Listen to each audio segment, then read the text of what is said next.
Bonsoir.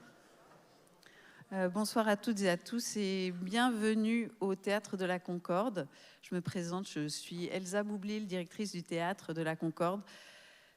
Ça va faire pile un an, je crois même que c'est aujourd'hui que ça fait un an qu'on a inauguré ce Théâtre de la Concorde voulu par la ville de Paris. Un théâtre où l'on réfléchit à la démocratie par l'art et où l'on se donne le droit, le temps de réfléchir à des questions autour de la démocratie, comme ce soir, avec des rencontres et des associations avec lesquelles on a envie de travailler. Ensemble contre la peine de mort s'est approché de nous et on s'est dit qu'on allait faire quelque chose ensemble parce que ça fait sens ici au Théâtre de la Concorde pour célébrer ses 25 ans. Donc je voulais remercier Aminata Niakate, qui est la présidente de cette association, Raphaël Chenu-Lazan, directeur général, Aminata Niakate, qui est par ailleurs élue parisienne, et vous dire que voilà, c'est ce lieu du Théâtre de la Concorde, comme vous l'avez vu, des soirées comme celle-ci sont gratuites. On a aussi des spectacles qui sont dévolus à la question de la démocratie. Par exemple, en ce moment, on parle du Proche-Orient, de l'autre côté, dans la salle Pierre Cardin, pour poser des regards différents, nouveaux, ne pas juger, mais continuer de s'interroger. C'est vraiment l'objet de ce théâtre. Et puis faire des ateliers gratuits pour tous les Parisiens et au-delà des Parisiens pour réfléchir à la prise de parole. On fait du slam, on fait de l'éloquence, on fait du théâtre tout simplement, on fait de l'écriture. Vous êtes les bienvenus tout le temps. Parlez du Théâtre de la Concorde, on a besoin de vous et je suis sûre que vous avez besoin de nous pour réfléchir avec nous. Je vous souhaite une excellente soirée avec Ensemble contre la peine de mort. Bonne soirée.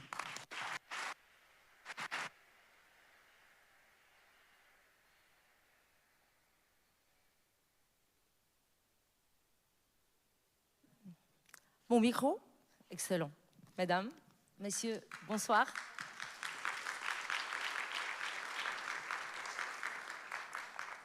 Je m'appelle Desislava Raoul et j'ai l'énorme honneur d'avoir le privilège de présenter cette soirée qui marque les 25 ans de Ensemble contre la peine de mort. Et je suis aussi émue car une partie très importante de mon cœur est restée dans cette association. J'y ai travaillé pendant 10 ans comme responsable de la communication et c'est avec vous, ECPM, une grande partie de CPM sont là, c'est avec vous que j'ai appris la force du mot ensemble.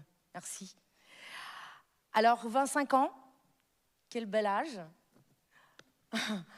Parce qu'on dit qu'à 25 ans, on est assez grand pour savoir ce qu'on veut et assez jeune pour croire encore que tout est possible. Pour moi, c'est exactement l'esprit de CPM, la maturité de l'expérience et la jeunesse de l'espérance. C'est aussi une soirée placée sous le signe de l'hommage.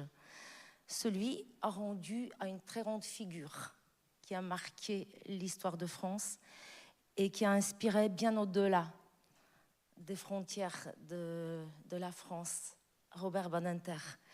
Ce soir donc, nous allons célébrer ces 25 années d'engagement collectif. Nous allons rendre hommage à Robert Badinter et nous allons regarder vers l'avenir ensemble, car l'abolition universelle n'est pas encore une réalité, mais je crois que grâce à cette énergie, notre énergie, elle est peut-être un tout petit peu plus proche chaque jour. Pour ouvrir cette soirée, j'ai l'énorme plaisir d'inviter sur scène Aminata Niakate, présidente d'Ensemble contre la peine de mort, et Raphaël Chenu-Lazan, directeur d'Ensemble contre la peine de mort.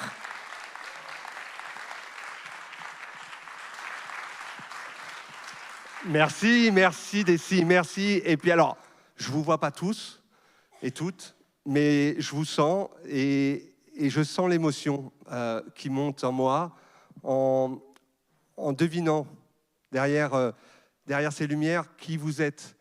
Vous êtes ceux qui nous fondent qui nous engagent depuis 25 ans. C'est tellement d'émotion pour nous d'être ici ce soir pour célébrer nos 25 ans et on est tellement heureux avec Aminata et nous espérons vraiment que vous allez passer une formidable soirée.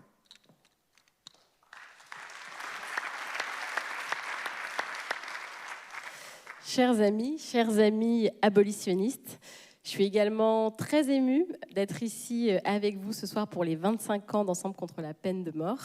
C'est un réel plaisir de vous voir nombreux, de voir de nombreux visages familiers aussi, véritables compagnons de route de notre belle association depuis de longues années. Et merci d'être là, toute l'équipe de CPM, c'est plié en quatre pour vous concocter une belle soirée. Ah oui, une belle soirée. Ça, on espère que vous allez la voir. Mais alors moi, je me suis dit, avant de commencer cette soirée, parce que je ne sais pas si vous êtes tous raccord sur le vocabulaire abolitionniste.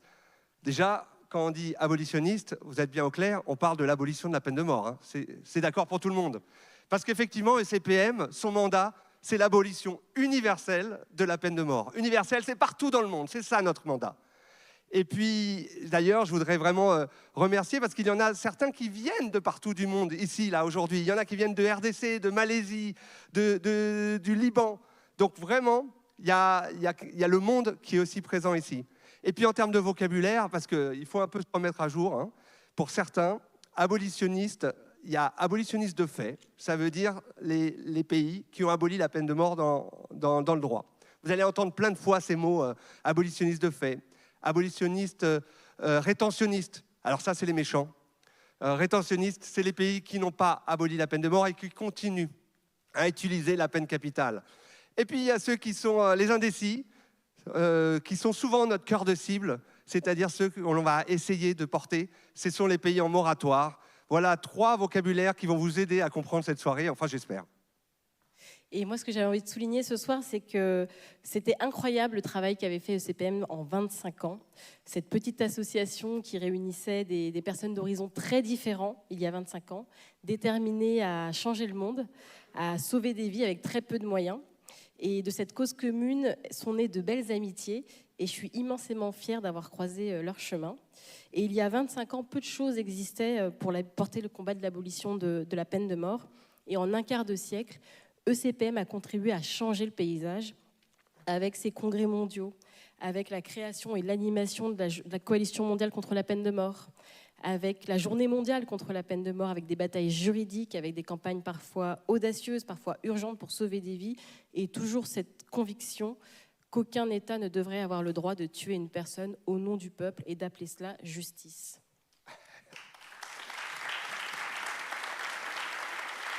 Aminata, mes amis, les résultats sont là.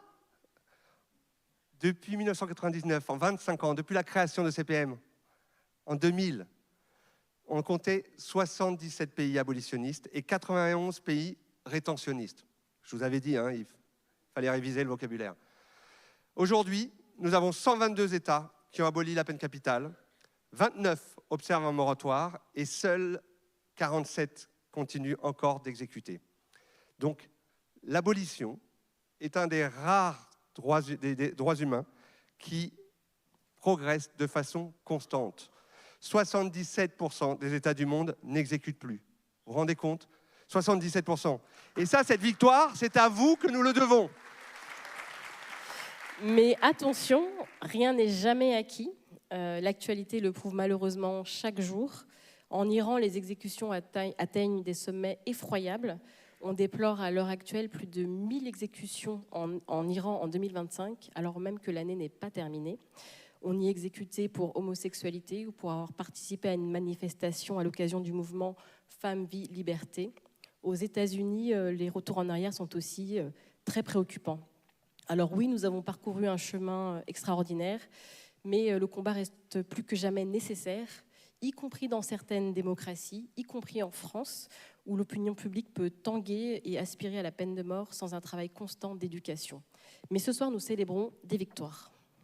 Ce soir, nous célébrons ECPM, nous célébrons celles et ceux qui l'ont construite et qui la font vivre hier, aujourd'hui et chaque jour.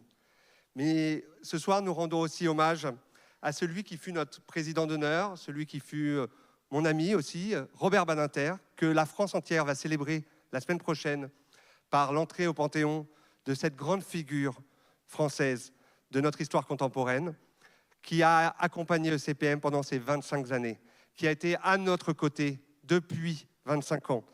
Et j'aimerais vraiment qu'on applaudisse.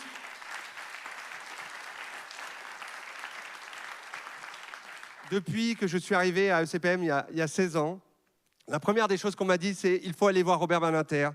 Et c'était assez impressionnant. Mais depuis 16 ans, j'ai été bluffé par son insatiable envie de savoir, son écoute, sa volonté de connaître la réalité de la peine de mort aujourd'hui, partout dans le monde, mais aussi de connaître le sentiment des jeunes générations.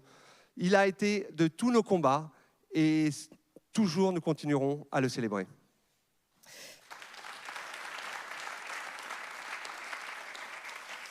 Et son héritage restera en effet longtemps dans nos cœurs et dans notre action. Alors, chers amis, nous sommes heureux de fêter avec vous les 25 ans de notre association pour honorer celles et ceux qui ont ouvert la voie et surtout nous rappeler que ce combat n'est pas terminé. Ensemble, continuons de porter haut et fort la voix de l'abolition. On vous souhaite une très belle soirée. Une belle soirée. Aminata Raphaël, merci pour cette énergie qui fait avancer l'abolition. Tout au long de cette soirée, vous allez entendre des extraits des œuvres de Robert Badinter et j'ai l'énorme plaisir d'inviter sur scène nos formidables comédiens, Nedra Ayadi et Vincent Elbaz. Applaudissements.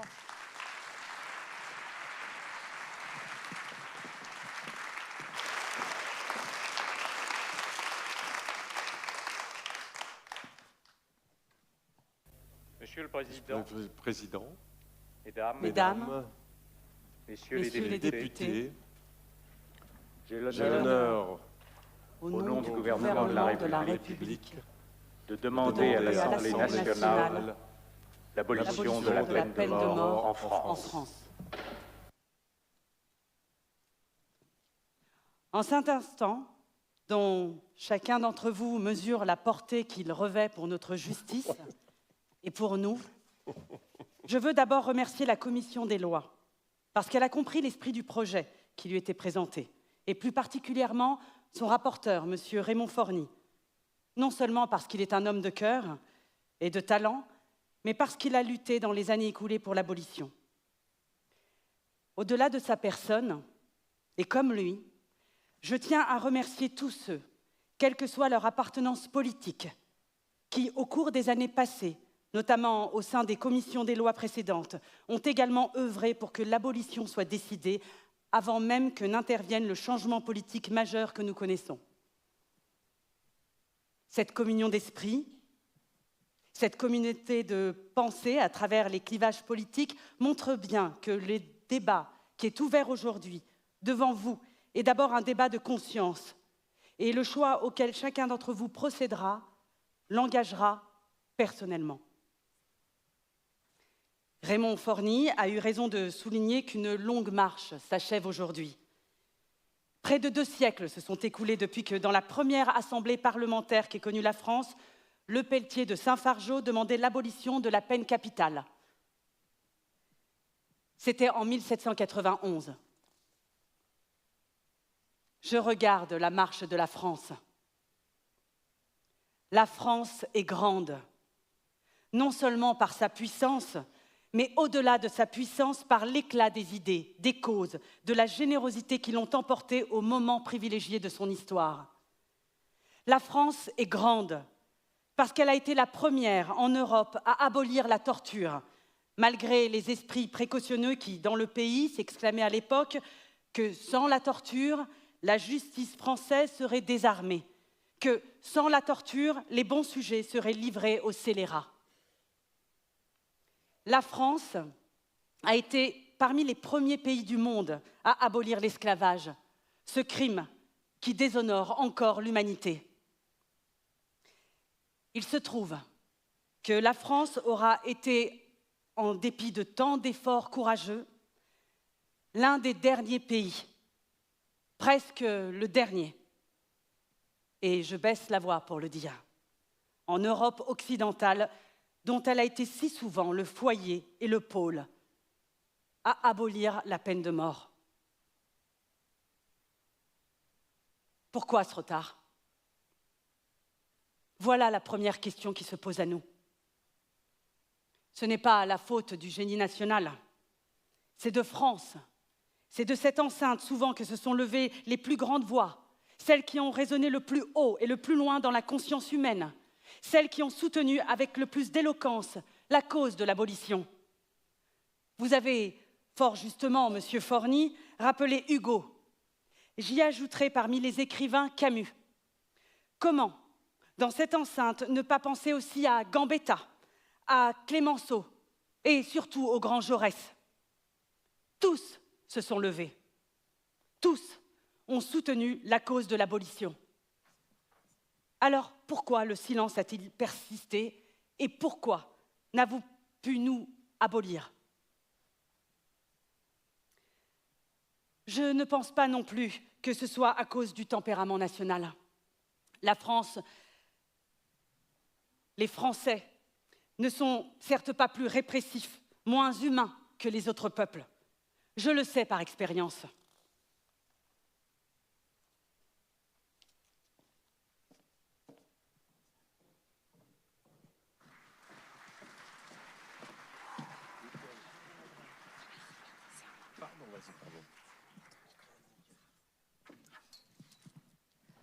Et maintenant, place au passé d'Ensemble contre la peine de mort.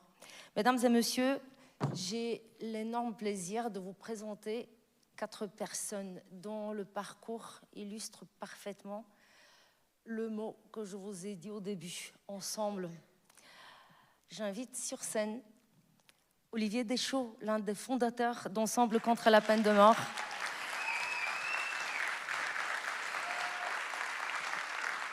Et 3 des administrateurs qui sont restés plus de 20 ans au conseil d'administration. S'il vous plaît, des applaudissements pour Véronique Marie, Emmanuel Audard, Emmanuel Mestre. Merci.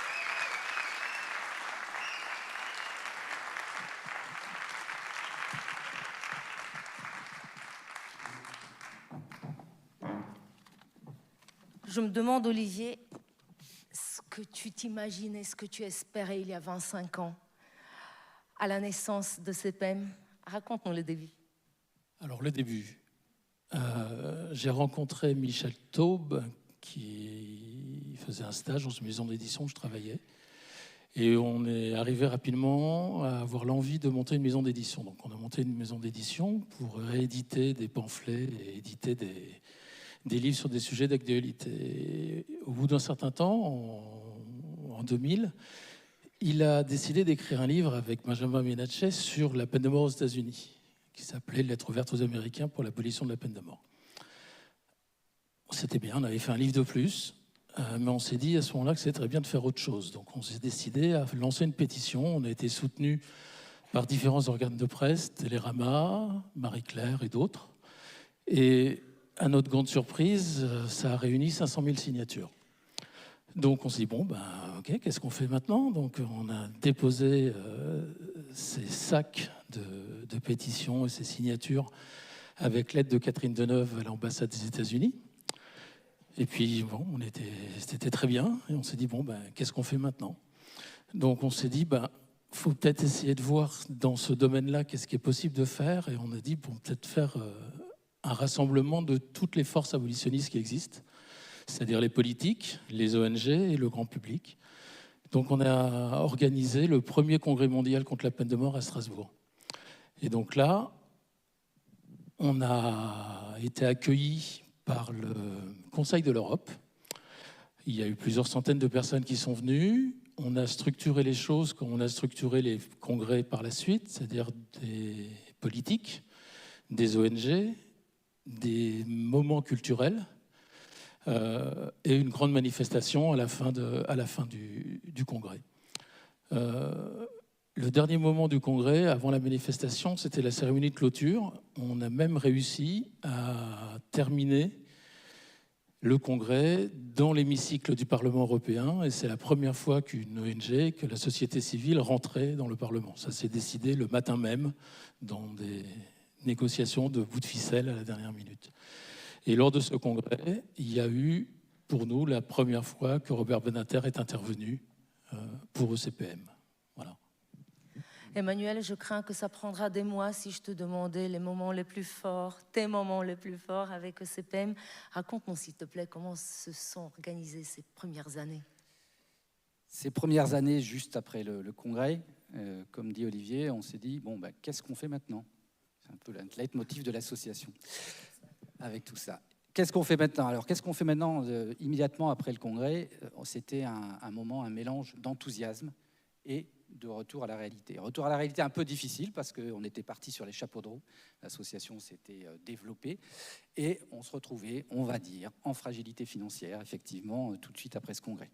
Il a fallu alors prendre une mesure très difficile qui était d'abandonner nos fastueux locaux versaillais, plutôt parisiens, de rue de Vatigny, de 100 mètres carrés. Je me souviens quand je suis arrivé dans ces locaux, c'était la première fois que je suis allé à CPM, c'était des grands couloirs avec plein de matériel de militants, plein de banderoles, d'affiches, et c'était une véritable ruche. Malheureusement, on abandonne cette ruche de Vatigny pour rejoindre ce qu'on a appelé très rapidement notre salon de coiffure, parce qu'il se trouve qu'on a rejoint un ancien salon de coiffure qui, je pense, à l'époque où il opérait, devait accueillir 2-3 fauteuils maximum. C'était 20 mètres carrés. Et nous, on a réussi à faire rentrer la ruche de 200 mètres carrés dans 20 mètres carrés, comme quoi il n'y avait pas besoin de ces 200.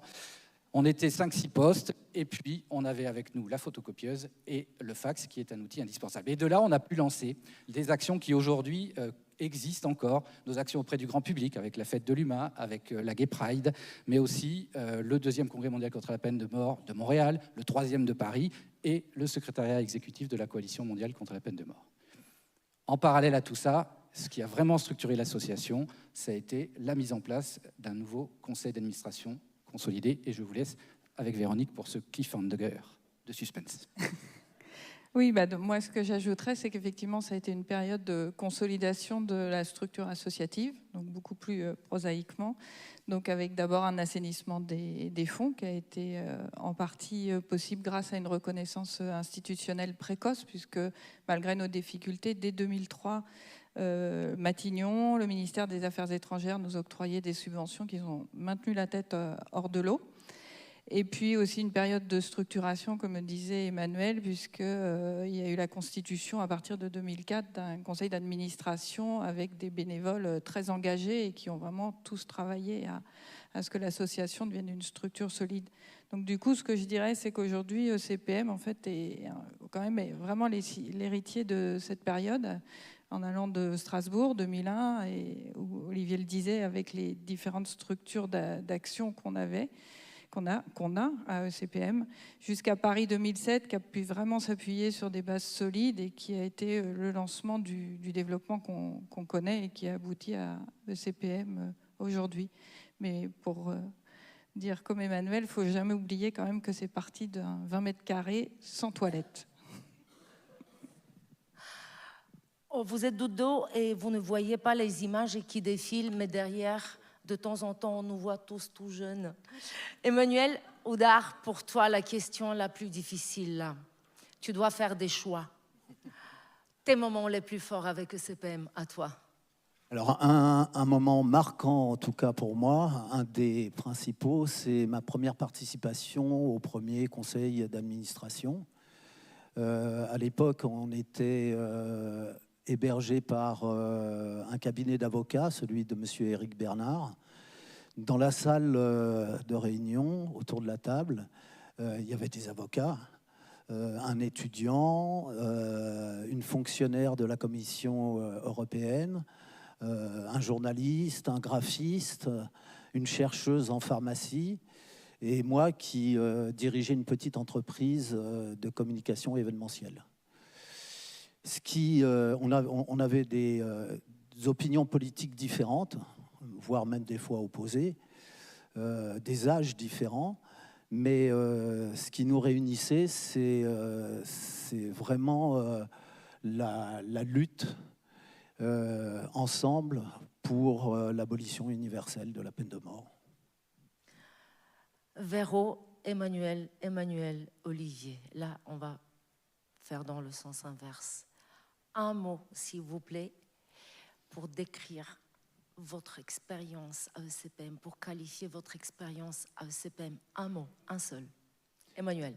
Militantisme, Monsieur Badinter nous a dit à plusieurs reprises qu'effectivement, la lutte contre la peine de mort, c'était une lutte de militants. Véronique. Moi, j'ajouterais fierté d'avoir fait partie de ces gens qui ont fait et qui font encore ECPM. Emmanuel.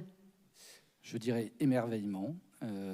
Émerveillement qu'une aussi petite structure, une aussi petite association, une aussi petite équipe ait pu réussir d'aussi belles victoires. Et je pense à une des dernières à laquelle on a participé, aux côtés de son épouse et de Maître Richard Sédillo, qui est la libération de Serge Atlaoui.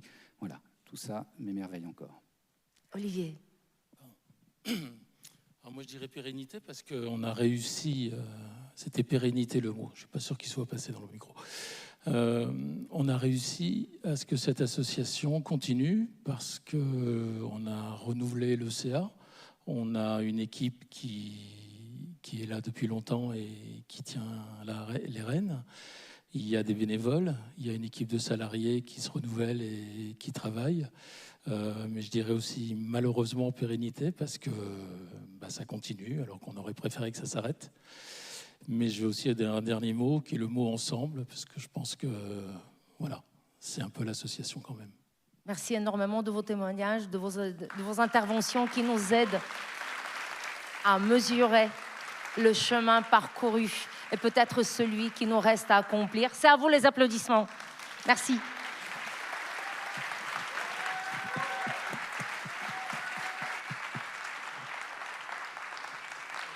Là, je vous propose de revenir en image sur les moments les plus forts de Ensemble contre la peine de mort. Mesdames et messieurs, les congrès mondiaux contre la peine de mort, Alix Vidéo.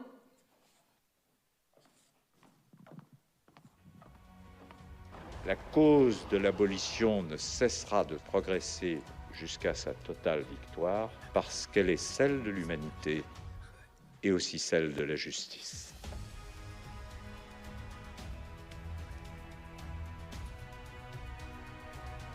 Nadie tiene derecho a arrebatar la vida a otro ser humano.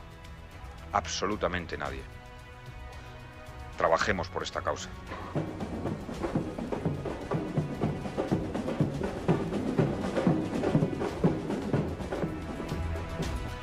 No hay pena válida sin esperanza.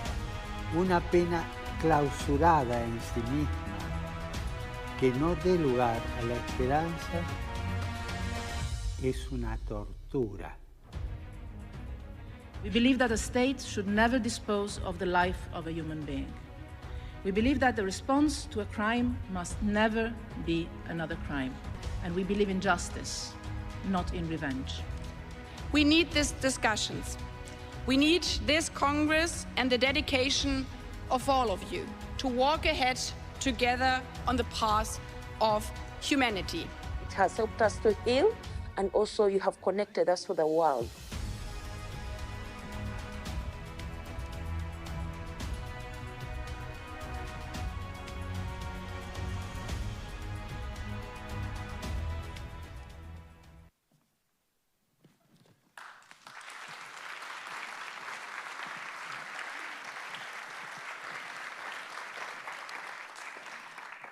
Nous avons parlé de la naissance de CPM, mais c'était il y a 25 ans et le bébé a grandi depuis. Donc aujourd'hui, je crois qu'il doit savoir ce qu'il veut faire. Et en même temps, il croit encore que tout est possible. Donc, ECPM, aujourd'hui, j'ai l'énorme plaisir de vous présenter une personne qui m'est particulièrement chère à mon cœur, Ariane Grésillon, directrice adjointe de CPM depuis 17 ans.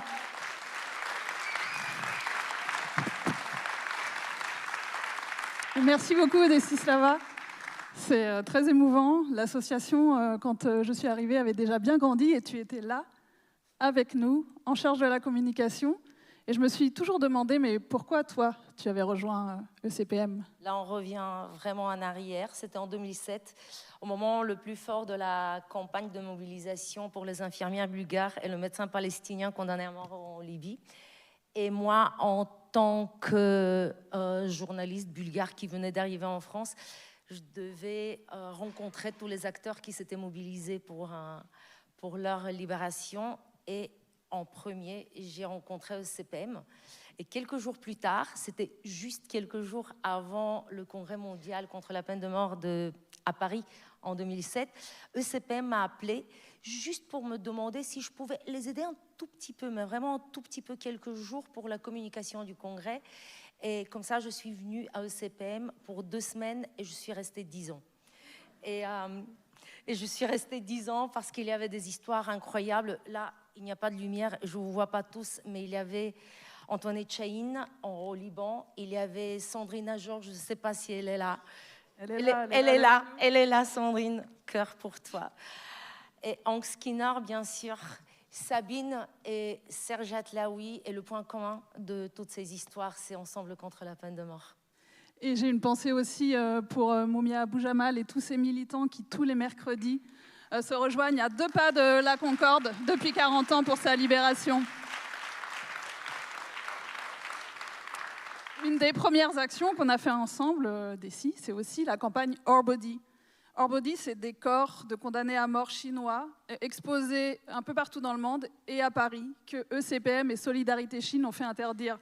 C'était un peu inédit, un peu David contre Goliath, mais c'est ça aussi ECPM. Incroyable, une petite structure avec cette dimension de Our Body. Exactement, et après, malheureusement, tu es parti. Oui, pour des horizons tout à fait différents. Mais toi, tu es restée. Moi, je suis restée.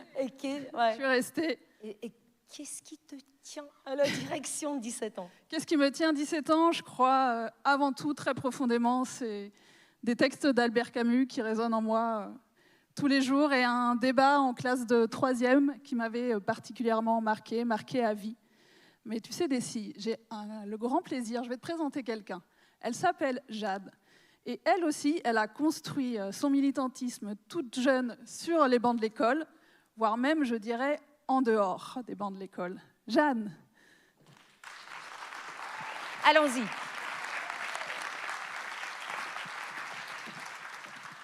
Bonsoir, Jeanne.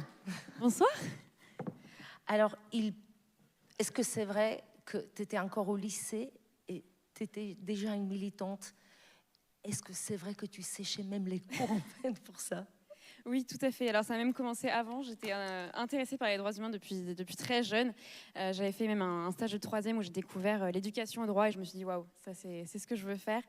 Et puis après, au lycée, effectivement, j'ai eu la chance de participer à plein de projets et de notamment sécher les cours pour aller militer et pour assister à des événements, notamment le Forum mondial pour la paix en Normandie, où j'ai pu ensuite participer à plein de projets, à des manifestations.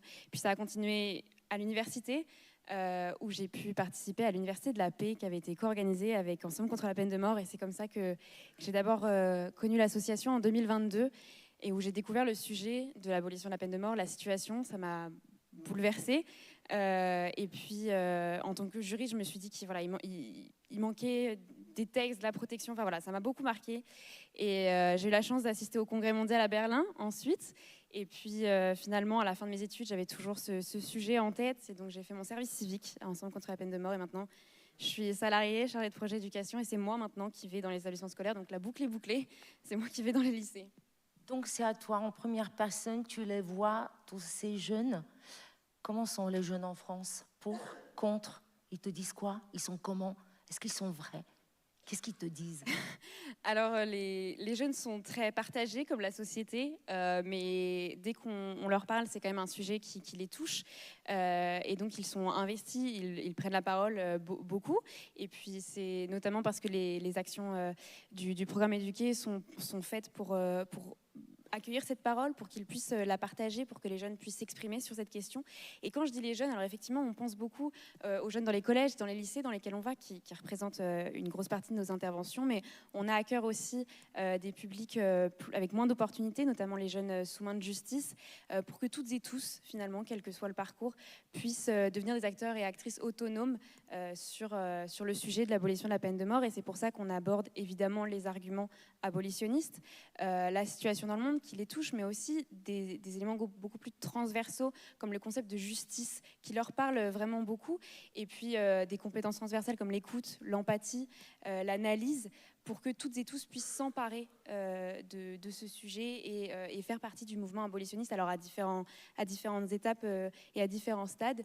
On a notamment des exemples de jeunes étudiants. On a un partenariat à Lyon avec l'IDHL où des étudiants sont formés par ECPM et après eux-mêmes vont sensibiliser les jeunes dans des collèges et dans des lycées. Et puis un réseau de jeunes ambassadeurs européens contre la peine de mort qui, tous les ans, est formé en partenariat avec le Conseil de l'Europe et qui s'investit, qui crée des projets, et notamment une membre de ce réseau-là qui va rejoindre le comité académique pour le prochain congrès. Donc voilà, plein de stades d'engagement. Voilà. Vous semez des petites graines, quoi. Tout à fait, on sème des petites graines. C'est marrant parce que justement, moi j'étais agronome. Toi, t'en connais quelque chose. J'en connais quelque chose. Mais surtout, j'ai maintenant le grand plaisir d'accueillir Marie-Lina. Marie-Lina, son livre préféré, ce n'est pas un livre d'Albert Camus. C'est un livre d'une autrice anglaise, Harper Lee. Ne tirez pas sur l'oiseau moqueur. Et avant de travailler à ECPM, Marie-Lina travaillait au Kenya. Pourquoi ce livre, Marie-Lina? Pourquoi? Parce que l'oiseau moqueur est un passereau du sud des États-Unis qui chante tout le temps et qui ne fait pas de mal du tout. Et le tuer, c'est comme condamner un innocent. Et comme dans ce livre où des personnages sont jugés et condamnés juridiquement ou socialement pour ce qu'ils ne sont pas ou pour ce que l'on voudrait qu'ils soient. Et tu sais, Dessy, la recherche de la vérité, le droit à une justice humaine et juste sont des thèmes qui me touchent particulièrement et qui ont vraiment impacté mon parcours. À la fin de mes études de droit, d'ailleurs, j'ai fait un stage à ECPM, à l'époque d'Emmanuel Mestre. Cela résonnait tellement avec mes convictions. Et des années plus tard, alors que j'étais installée au Kenya, vivant 1000 vies très loin de la thématique, je suis tombée sur un article sur une condamnation à mort. Et au vu du manque de réaction de mes collègues kenyans, j'ai vu que pour eux, c'était un non-sujet, alors que pas pour moi. Et puis, quelques jours plus tard, une amie française me dit que sa fille allait faire un stage dans une association contre la peine de mort à Montreuil. Et elle me fait « Tu connais ECPM par hasard ?» Alors évidemment, je n'ai pas pu résister. Je suis allée visiter le site de ECPM et j'ai pu voir que depuis 2007, l'association avait vraiment évolué. Et à mon retour en 2016, je suis tombée sur une annonce de poste pour le 6e congrès mondial. Voilà. Aide-moi à comprendre, s'il te plaît, le lien entre le Kenya où tu travaillais et ECPM à Montreuil. S'il te plaît, le lien.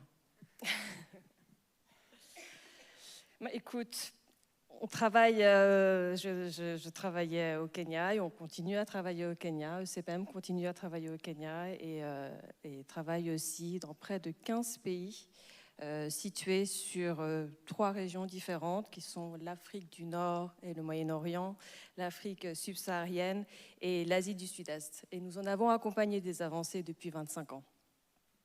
Au Cameroun, par exemple, la peine de mort était encore un tabou il y a 8 ans. Aujourd'hui, ce n'est plus le cas, à tel point que des parlementaires ont créé un réseau contre la peine de mort. En RDC, nous contribuons à bloquer la reprise des exécutions depuis plus de 20 ans. En Malaisie, un travail de longue haleine a permis d'abolir la peine de mort obligatoire.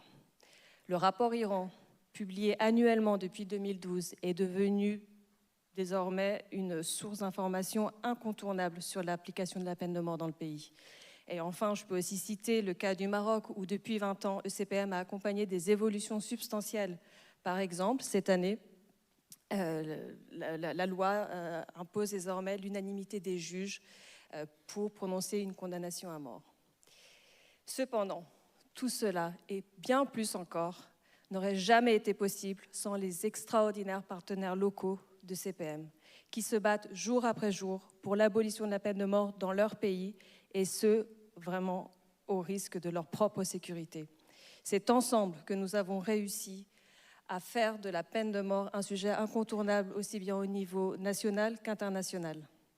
Et puis, grâce à son audace, ECPM n'a pas peur des défis, n'a pas peur de commencer cette conversation dans des pays particulièrement difficiles, comme nous l'avons fait en Jordanie en 2023 et comme nous le ferons le mois prochain au Japon lors du 5e congrès régional et en juin 2026 pour le Congrès mondial. S'il vous plaît de bien noter, au mois de juin 2026, Congrès mondial contre la peine de mort, encore une fois, à Paris.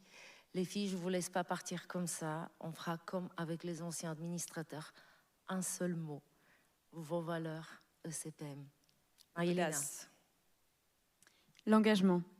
Ariane. Justice. Mais je vais me permettre de dire un petit mot supplémentaire, si tu veux bien. Vas-y, je regarde le timing, Allez, je gère. parce que l'association a beaucoup grandi depuis 17 ans. Là, on est 4, on parle de nous, mais à travers nos trajectoires, ce qu'on voulait, c'était rendre hommage et remercier l'ensemble des équipes qui travaillent pour nous au quotidien. Alors la salle n'est pas très éclairée, je ne vous vois pas tous, mais je sais que vous êtes là très nombreux. Et je tenais vraiment à vous remercier au nom de l'association. Et je sais qu'encore plus nombreux sont les gens qui pourraient nous rejoindre. J'en suis sûre que certains d'entre vous se sont reconnus dans ces parcours de vie un peu pas forcément linéaires. Et on vous invite tous à nous rejoindre. Robert Badinter savait qu'il ne la verrait pas, cette abolition universelle de la peine capitale, mais il plaçait beaucoup d'espoir pour les générations futures. Nous, à ECPM, on veut que nos enfants la voient, cette abolition. Aujourd'hui, encore plus qu'hier, les droits humains n'ont pas le droit de reculer et on vous attend avec nous pour cela. Merci. Merci infiniment pour ces mots inspirants.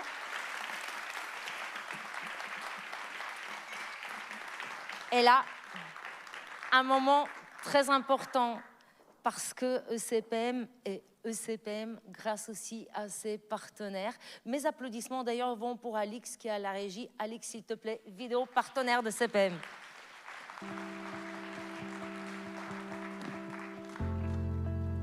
Immense est notre joie en ce jour de célébrer vos 25 ans d'engagement pour la cause abolitionniste.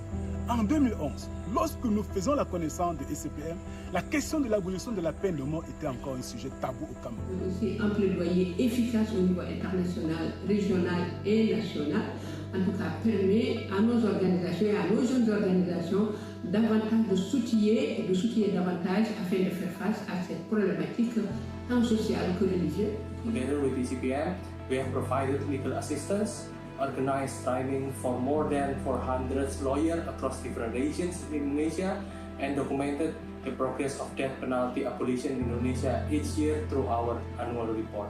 Nous avons réussi ensemble à mobiliser, à sensibiliser les parties prenantes dans la société congolaise sur l'importance de protéger la dignité humaine et de respecter ses droits fondamentaux.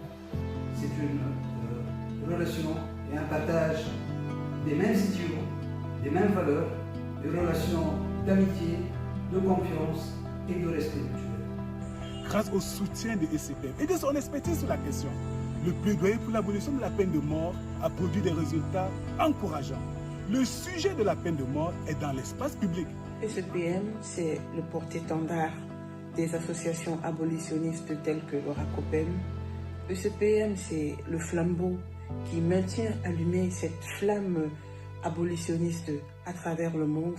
Pour moi, ECPM représente une famille, une main tendue, une force qui m'a permis de ne pas rester seule face à la douleur d'avoir été condamnée injustement à mort. Elle porte ma voix et celle de tant d'autres qui ont connu l'injustice. ECPM, c'est cette cheville ouvrière qui, tous les jours, un peu plus encore, avec des actes, avec des actions, avec des mots, porte très haut le combat abolitionniste. ECPM nous a offert des opportunités de former des acteurs locaux, de renforcer les capacités des parlementaires, des magistrats, des avocats, de la société civile, ainsi que des jeunes à travailler pour l'abolition de la peine de mort en RDC. Son combat me donne la conviction que notre histoire peut ouvrir les yeux du monde. Le nombre de condamnations à mort a considérablement baissé. Je reste persuadé qu'ensemble avec ECPM, de nouveaux défis seront relevés pour parvenir à l'abolition de la peine de mort.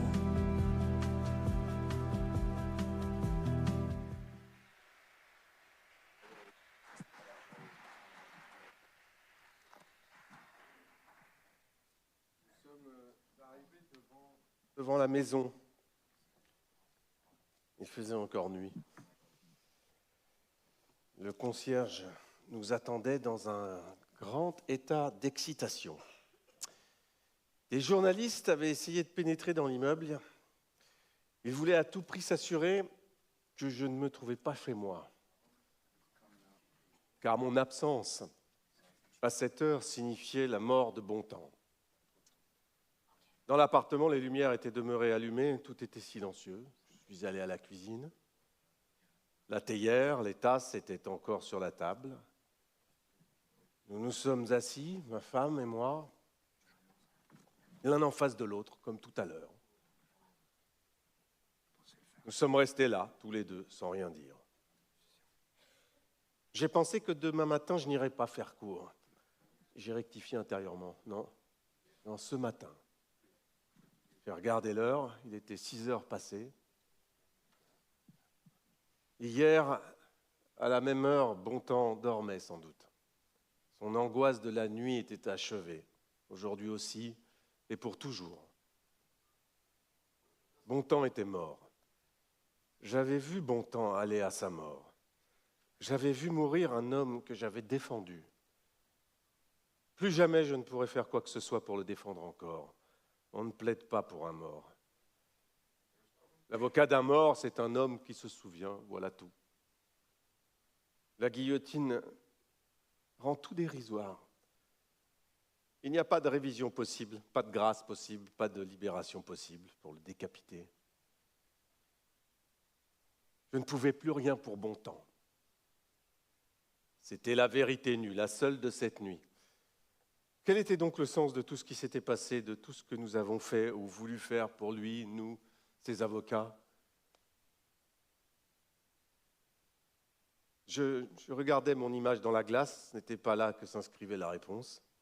Il n'y a pas de tête d'assassin. Il n'y a pas non plus de visage d'avocat vaincu. J'éteignis la lumière, ma vie continuait. Je n'en étais pas quitte pour autant.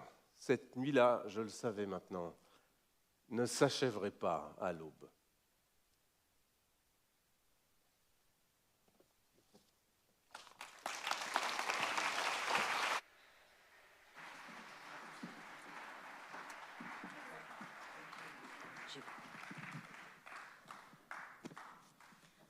Mesdames, Messieurs, nous allons vivre un moment unique. Un concert en dehors du temps et en dehors des distances, parce que ce concert se passera ici devant vous, à Paris, et en même temps à Ohio, aux États-Unis, une prison de très haute sécurité. Ici, devant vous, va jouer le pianiste catalan Albert Marquès, et au téléphone, et on l'a déjà au téléphone, c'est Keith Lamar de sa prison de très haute sécurité à Ohio. Albert. Tu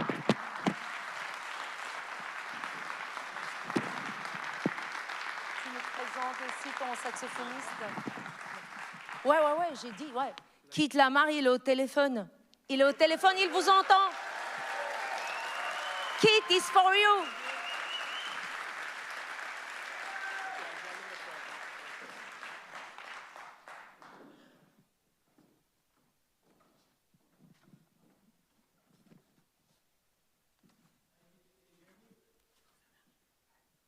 I can hear you, yeah.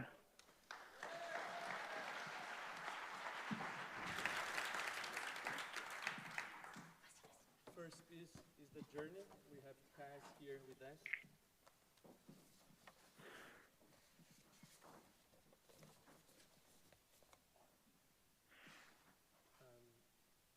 Piano starts.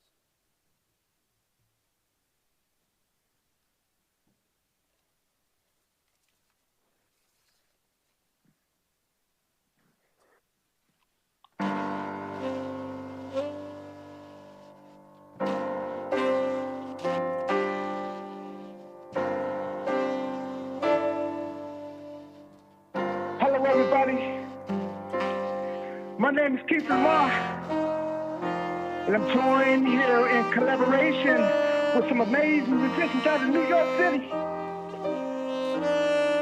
We come to you under the battle of freedom first, led by the incomparable Albert Marquez. you the strength and beauty of what it means to be part of a movement, part of a campaign that has remained true to its cause. We stand for truth and justice for all. This isn't just about me. You see, on May the 25th, 2020, a black man by the name of George Floyd was murdered in America. Killed by a racist cop who refused to stop kneeling on his neck. We're here to genuflect to the magnitude of this moment. To bow our heads in respect to those who are dead and no longer here. At the height of the pandemic, when fear forced people to shelter in place, 30 musicians with no permit for no pay came out to play at a place called Grand Army Plaza. That's New York City. That's where it all started, yo. A grand army of improvisers standing in the blazing sun with no hate, no guns, trying to unfuck the world.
Yeah.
A journey of 1,000 miles begins with one step. One step, if it's true, can turn into two people having a conversation. Music can be the source of your liberation, Keith. Arturo Ferro said this to me, and I'm gonna keep it real. At the time, I couldn't conceive it. 4 years later, and we've done concerts all over the world, on 3 different continents, and I still can't believe it. It's glorious, man. From right here inside a tiny prison cell in hell, I've been able to delve into the deepest parts of who I am. There's a gate between our heartache and pain. A path that, once taken, leads to higher ground. A place where truth, hope, and freedom can be found. I'm talking about the journey, everybody. Not the arrival at our destination, but what happens along the way if we stay the course. We're about to take you on a journey through some dark places, but there's light on the other side. I promise you. Come with us. Come with us. There's light on the other side. I promise you. Yeah.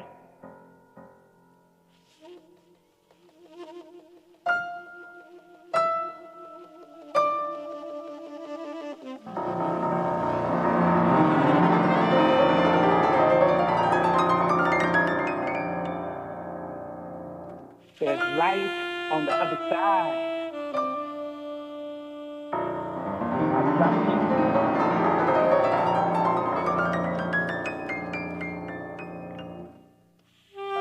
There's light on the other side, everybody.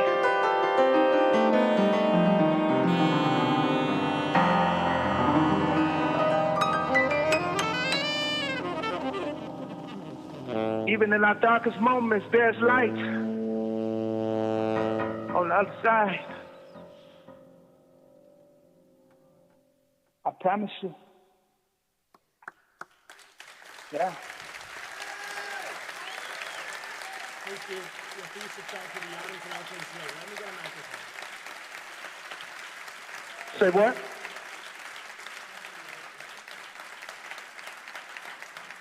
I said now to make some remarks and say both ways so I can translate for the audience. Okay?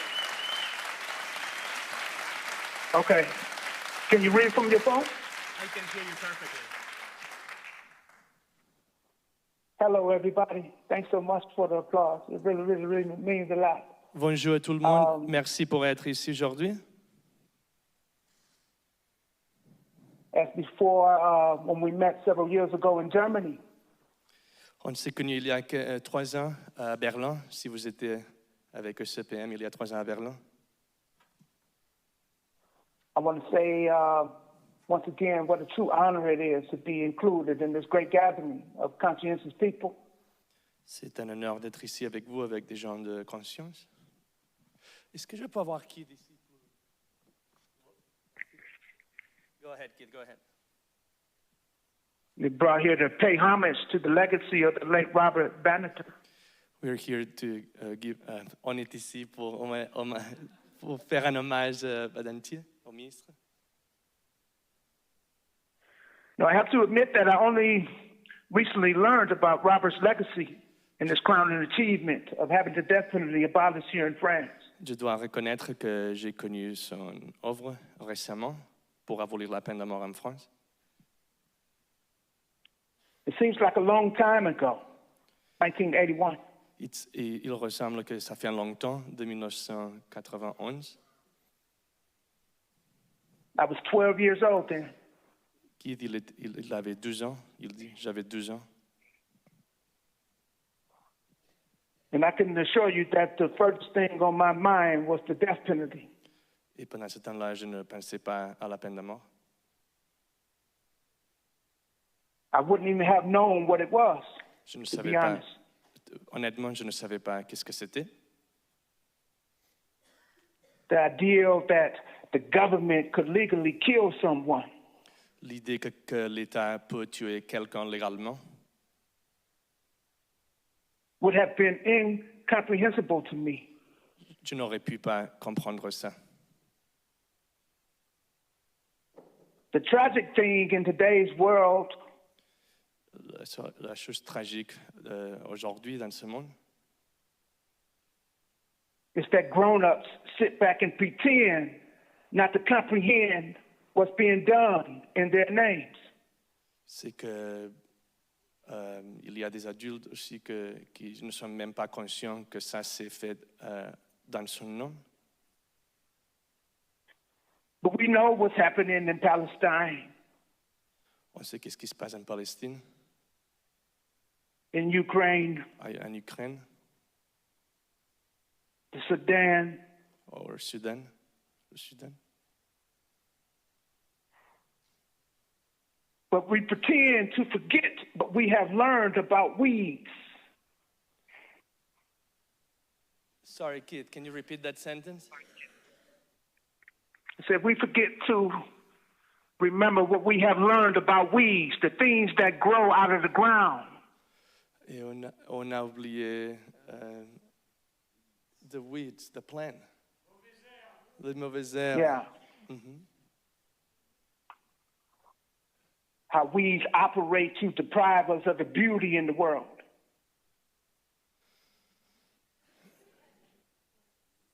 J'ai pas compris ça, désolé. C'est quoi? Sorry, kid, what is the idea that you're trying to express? I'm just saying, I'm trying to say that what Robert did was the equivalent of creating a garden. The garden. You have to put weeds for the garden to grow. Okay.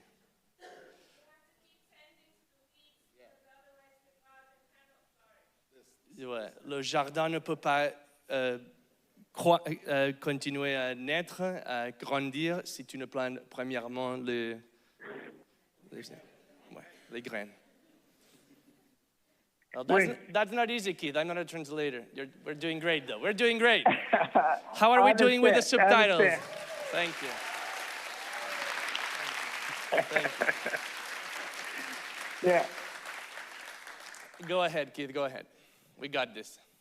No, I just want to say that the thing he did was sacred. Ce qu'il a fait était sacré. Because he reached his hands into human soil and created something good, something beautiful. Il a mis ses mains dans la terre pour faire grandir ses plants. I agree. And I just want to remind you all to remember. Et je veux rappeler à tout le monde the beauty that he made.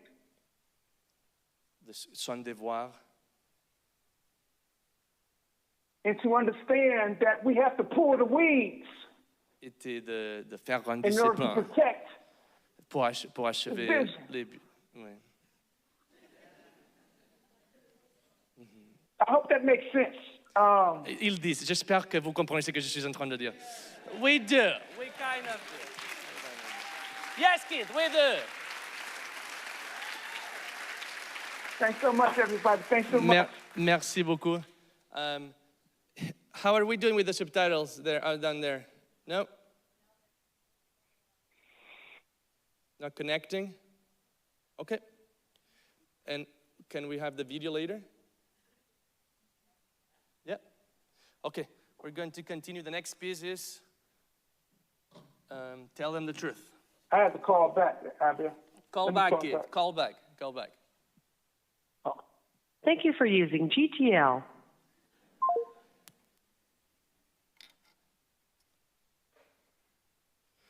Il doit rappeler, d'accord? Je ne sais pas si vous pouvez comprendre ce qu'il dit en anglais. Ce n'est pas facile avec son accent de l'Ohio, mais j'espère qu'on pourra régler ça et qu'on pourra avoir des sous-titres en français. J'ai créé un petit truc que je voulais dire par rapport aux États-Unis, très rapidement, avant qu'il rappelle. La semaine prochaine, à l'occasion de la Journée mondiale contre la peine de mort, l'État d'Indiana exécutera le premier des 6 hommes programmés pour être exécutés en l'espace de 7 jours par 7 États différents. Avant la fin du mois d'octobre, la Floride procédera à sa 15e exécution de l'année. L'Alabama, quant à lui, aura de nouveaux records à l'horrible méthode d'asphyxie par gaz. 5 États américains autorisent encore les exécutions par peloton d'exécution. À partir de 2026, l'Idaho fera du peloton d'exécution sa méthode principale.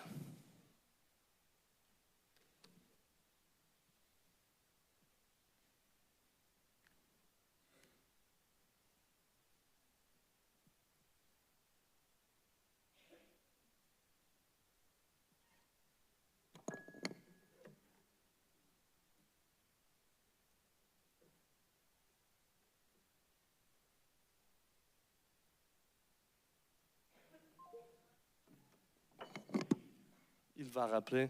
Je voulais dire aussi que le président Trump a déclaré qu'il souhaitait imposer des exécutions fédérales dès qu'il en aura l'occasion, en particulier pour les personnes vivant dans les États qui n'appliquent pas la peine de mort, comme celui-là où on habite à New York ou en Californie. Il y a vraiment un effort par l'administration Trump pour avoir plus d'exécutions aux États-Unis et le faire avec de nouvelles méthodes si dans les États c'est difficile de le faire avec l'injection létale. Ce n'est pas un grand moment pour le mouvement abolitionniste aux États-Unis, mais on est ici pour lutter et pour aider Keith et pour le libérer avec la musique.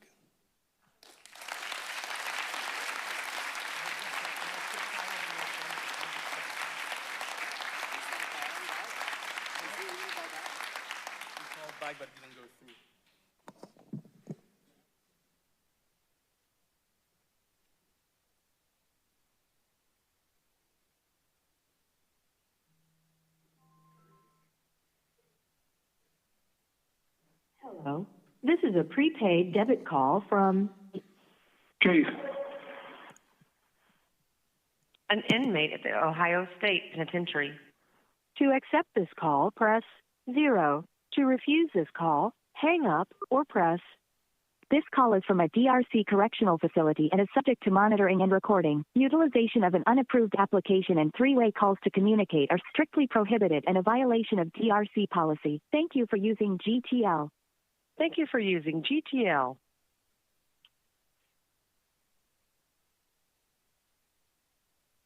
Okay, good.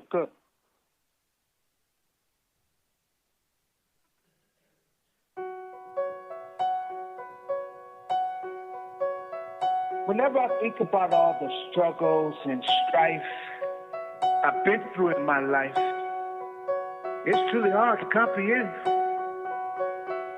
I mean, I'm sitting inside a cage on death row, yep. So far away from home, so far away from everything I know. Might as well be sitting inside the hold of a slave ship. That's what it feels like to be here. Yet it's hard sometimes to see how what I'm going through is connected to what my ancestors suffered and survived. Truth be told, I'm lucky to be alive. Real talk. Sometimes, when things get too heavy to carry, I close my eyes and drift back to a time when everything was all good. A time when it was fully understood that being here on this earth was the biggest blessing. My grandfather taught me that. You see, I grew up in a neighborhood called the Village, a small enclave on the east side of Cleveland. It was a beautiful place, yo, with fruit trees and sweet things on every corner. No lie. I was surrounded by my family and friends then, and I'm telling you, there was no end to all the love we shared. It was a real community, driven by people whose only plan was to live and give everything they had. And they gave it all. Children of slaves who braved the worst of it. So we, the children and grandchildren, could make the most of it. Yeah. But the shielders from the pain of knowing the truth, they never explained what kind of society we were born into. They didn't tell us about all the tricks and traps that were designed to re-enslave. Or about the hate that could deliver us to an early grave. They wanted us to be free. They wanted us not to see all the ugliness around us. So a lot of us got caught up in the darkness and lost the light that was meant to guide us through. You gotta tell the children the truth. Tell them it's not what they they do. Gotta tell them the real about reality. That life isn't meant to be fair, that it's meant to be lived. Gotta tell the children the truth, everybody. Yeah. Tell them the truth. Don't let these young people make the same mistakes we made growing up. Let's give them a chance. Let's put them in a position to advance, to move forward. We owe them that. Let's make sure that they don't take things back to 1981 when the death penalty was active in France. Let's make sure that we protect Robert's legacy. And the only way to do that is to tell the children the truth. Tell them the truth about our history. Tell them the truth about our misery. Tell them the truth about the hard work it took to achieve this beautiful thing.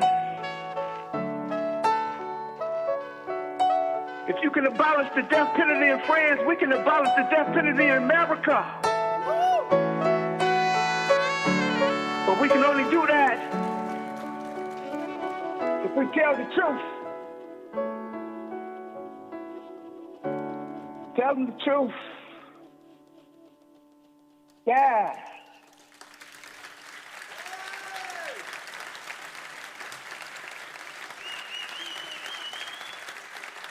Keith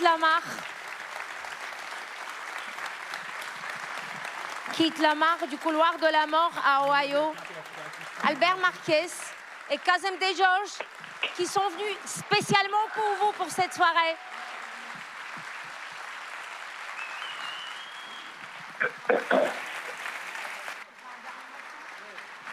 Encore plus fort parce qu'il y aura encore un morceau.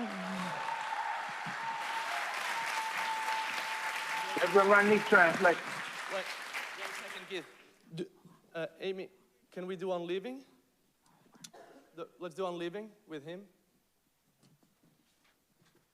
On a les vidéos prêtes pour On Living? Ouais. With great seriousness, like a squirrel, for example.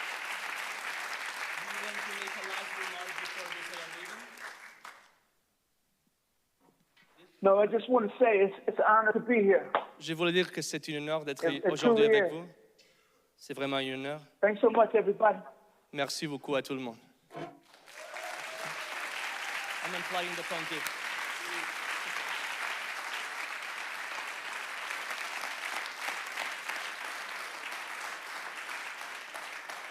Et on va jouer un morceau qui s'appelle On Living avec Keith sur la vidéo. Le dernier morceau pour vous aujourd'hui.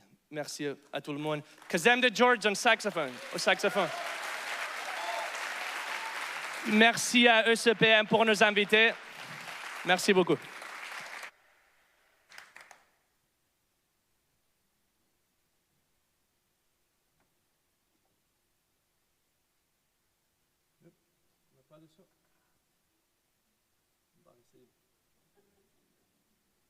Merci pour votre patience. Living is no laughing matter. You must live with great seriousness, like a squirrel, for example. I mean, without looking for something beyond and above living. I mean, living must be your whole life. Living is no laughing matter. You must take it seriously, so much so and to such a degree that, for example, your hands tied behind your back to the wall, or else in the laboratory in your white coat and safety glasses. You can die for people, even for people whose faces you've never seen, even though you know living is the most real, the most beautiful thing. I mean, you must take living so seriously that even at 70, for example, you'll plant olive trees. Not for your children either, but because although you fear death, you don't believe it, because living, I mean, weighs heavier. Let's say we seriously ill, need surgery, which is to say we might not get up from the white table. Even though it's impossible not to feel sad about going a little too soon, we'll still laugh at the jokes being told. We'll look out the window to see if it's raining or still wait anxiously for the latest newscast. Let's say we're at the front for something worth fighting for, say. There in that first offensive on that very day, we might fall on our face dead. We'll notice with a curious anger, but we'll still worry ourselves to death about the outcome of the war, which could last years. It was to death about the... And there's no laughing matter.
Close to 50, and we have 18 more years, say, before the iron doors will open. We still live with the outside, with its people and animals struggle and win. I mean, with the outside beyond the walls. I mean, however and wherever we are, we must live as if we would never die. This earth will go cold, a star among stars, and one of the smallest. Gilded moat on blue velvet. I mean, this, our great earth, this earth will grow cold one day. Not like a block of ice or a dead cloud even, but like an empty walnut, it will float along in pitch black space. We must grieve for this now. We have to feel this sorrow now, for the world must be loved this much if we're going to say, I lived.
Kid, are you still here?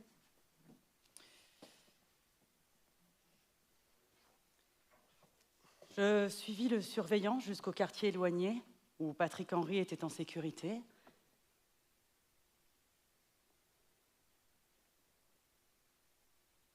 Un surprenant silence y régnait. La santé, comme toutes les vieilles prisons, résonne de tous les bruits de la vie carcérale. Portes qui se ferment, verrous qui claquent, voix des gardiens appelant les détenus au parloir, cuisine roulante dans les couloirs. Mais dans la cellule où j'attendais Patrick Henry, vide de tout meuble, hormis une table de bois et 2 chaises. Aucun bruit ne parvenait. Je m'assis, posais le dossier sur la table. Des gouttes d'eau tombaient à intervalles réguliers au-dessus des toilettes. Elles rendaient le silence plus dense encore. J'entendis des pas approcher. Je me levai. Patrick Henry entra. Je lui tendis la main. La porte de la cellule claqua. Je l'invitai à s'asseoir. Il me parut très jeune, plus proche de l'adolescence que de l'âge adulte. Sur ses lèvres flottait une sorte de sourire contraint, comme s'il était content de ma visite, mais gêné de me rencontrer là. Je savais par expérience que les crimes, même les plus atroces, ne se déchiffraient pas sur les traits d'un homme. Sur ce visage lisse que la vie n'avait pas encore marqué, rien n'évoquait le personnage monstrueux que la presse avait tant dénoncé. Entre son crime et lui, tel qu'il était, assis calmement de l'autre côté de la petite table, aucune correspondance n'apparaissait. Et pourtant, ce jeune homme était bien ce criminel. Il fallait en savoir plus et tenter de comprendre. Je le regardais et posais ma première question.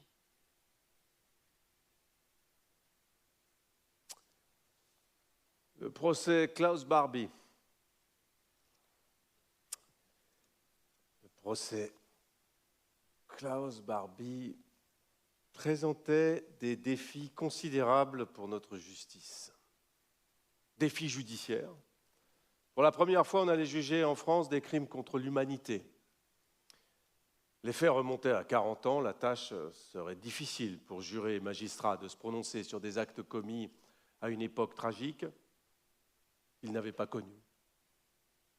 Les témoins survivants étaient rares, la mémoire de certains peu assurée. Les archives et documents d'époque, conservés notamment par le Centre de documentation juive contemporaine, s'avéraient précieux, mais suffirait-il à confondre Barbie ? Défi juridique, je mesurais à quel point l'accusation devait avancer avec prudence, évitant de retenir des charges qui auraient déjà fait l'objet de procédures antérieures. Défi politique. Si l'opinion publique se déclarait massivement favorable au jugement du boucher de Lyon, la même unanimité ne se trouvait pas dans le monde politique. Certains s'inquiétaient de voir réapparaître à l'occasion du procès Barbie les ombres et les soupçons qui entouraient l'arrestation de Jean Moulin. D'autres refusaient le principe même du procès. Ma conviction était autre. Klaus Barbie était l'auteur présumé de graves crimes contre l'humanité. Son jugement relevait d'un impératif moral. Il nous incombait de veiller à ce que toutes les conditions d'un procès équitable, notamment le respect des droits de la défense, soient assurées. S'agissant du procès Barbie, je pensais que la Cour européenne des droits de l'homme aurait vraisemblablement à connaître de sa légalité. Je me réjouissais d'ailleurs que Barbie puisse bénéficier d'un tel recours devant une juridiction européenne que j'avais ouvert aux justiciables en octobre 1981. J'y voyais le triomphe de l'état de droit sur la barbarie dont Klaus Barbie était l'une des incarnations.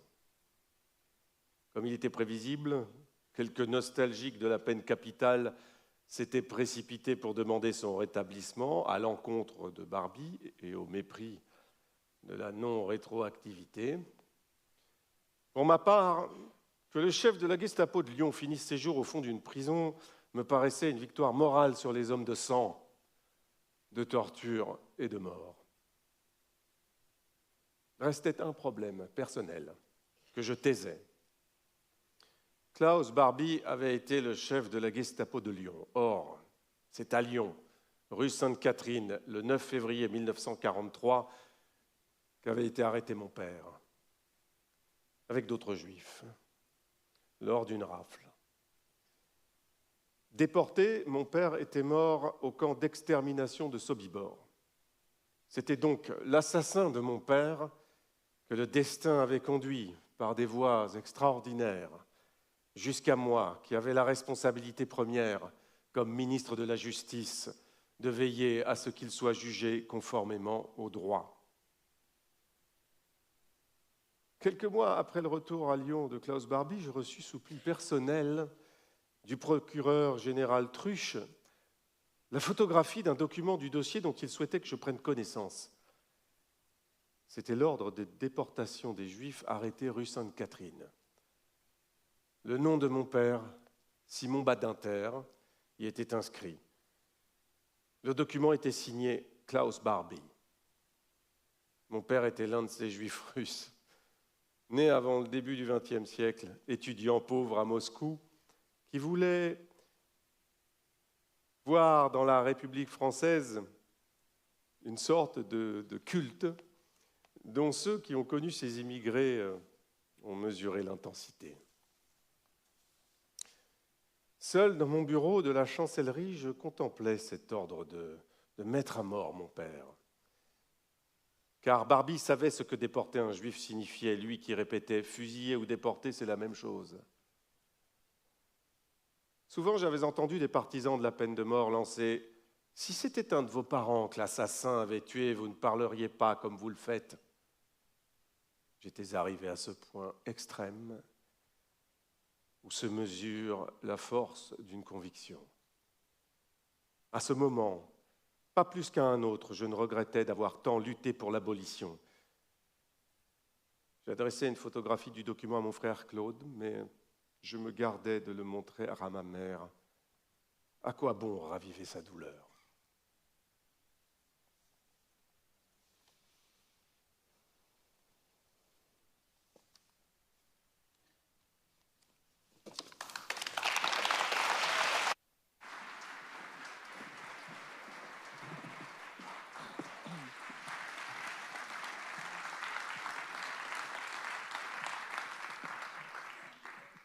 Mesdames et messieurs, je vous propose maintenant un regard très particulier vers les grands moments de Ensemble contre la peine de mort, celui de ces militants. Et j'ai l'énorme plaisir d'inviter sur scène Maître Richard Sédio, je ne le vois même pas, Maître Richard Sédio, qui a plaidé à assister ses clients, dont des condamnés à mort, devant de nombreuses juridictions étrangères.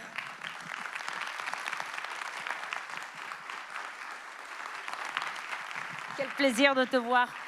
J'invite sur scène Liévin Gondji, avocat congolais, membre de la coalition des Grands Lacs contre la peine de mort. Liévin.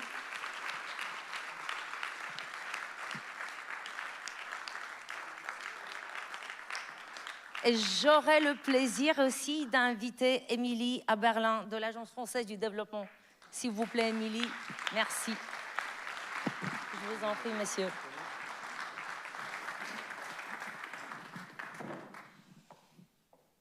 Je vous en prie. Richard, j'ai même pas eu le temps de te voir avant la soirée. Ravie de te revoir des années plus tard.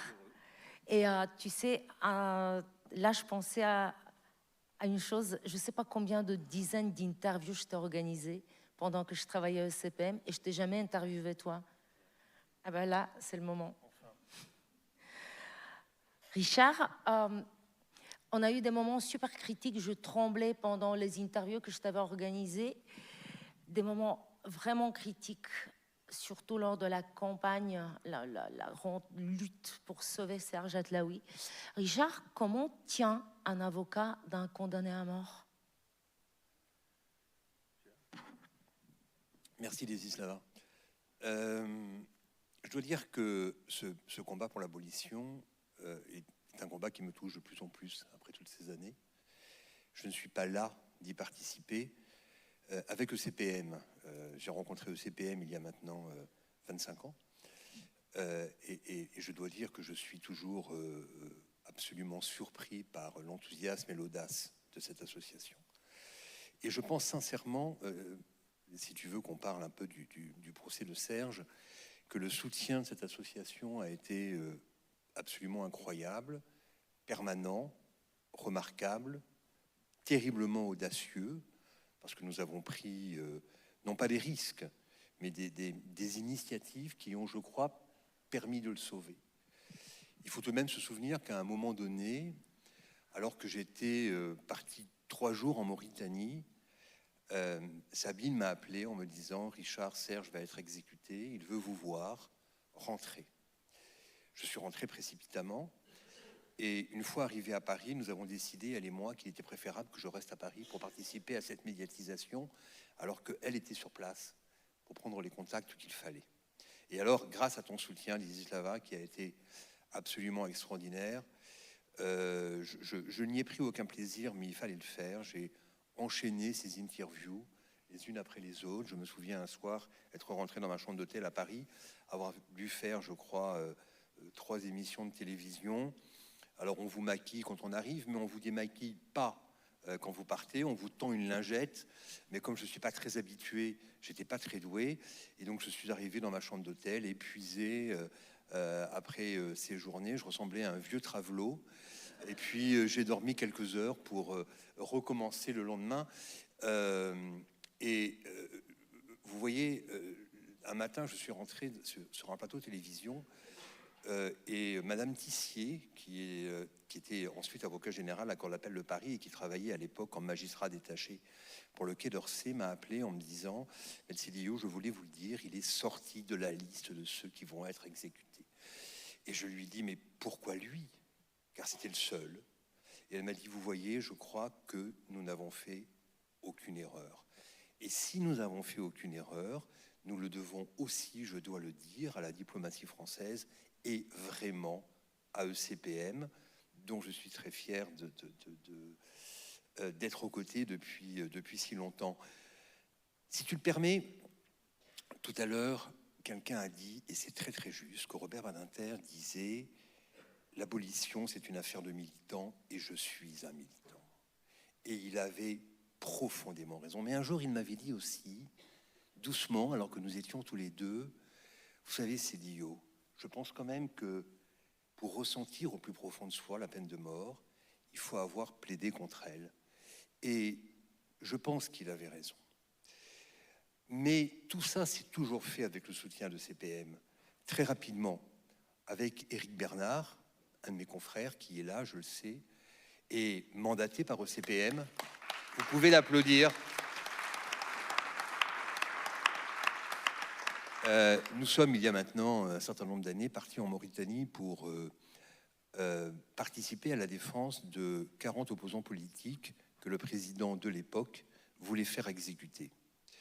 Le procès était assez rocambolesque, organisé au milieu du désert.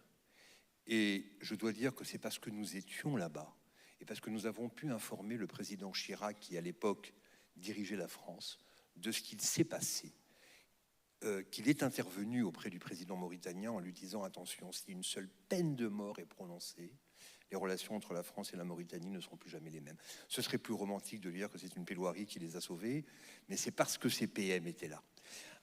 J'ai encore une seconde, parce que tout à l'heure, Oriane a parlé de l'affaire Our Body. Je voulais quand même en redire un mot, parce que ça, c'est l'audace la plus extrême de CPM. Lorsque j'ai pris connaissance de l'existence de cette exposition, il y a maintenant un certain nombre d'années, organisée en plein Paris avec des corps humains décharnés qui étaient présentés à des fins prétendument artistiques et scientifiques, je me suis dit, mais qu'est-ce que c'est que ce truc-là? J'ai commencé à fouiller la question et j'ai compris qu'il y avait parmi ces corps des corps de condamnés à mort chinois qui étaient plastifiés, polymérisés et vendus à ces organisateurs. J'ai proposé à ECPM et à Solidarité Chine de porter ce procès. Et malgré les risques de cette procédure, ECPM a joué le jeu immédiatement. Et nous avons fait le travail qui aurait dû être fait par le procureur de la République. Nous avons fait annuler cette exposition et nous avons dénoncé ce sinistre commerce de corps de condamnés à mort. Bravo ECPM. Maître Richard Cédillo.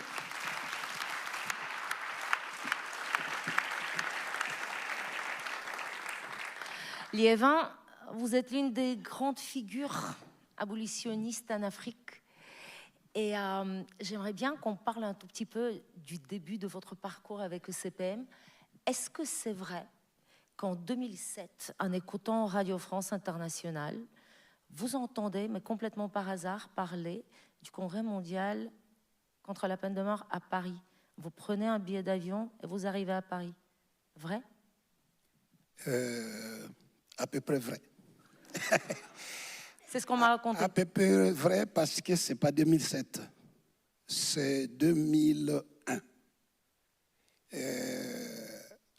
Le premier congrès mondial contre la peine de mort se tient à Strasbourg en juin 2001.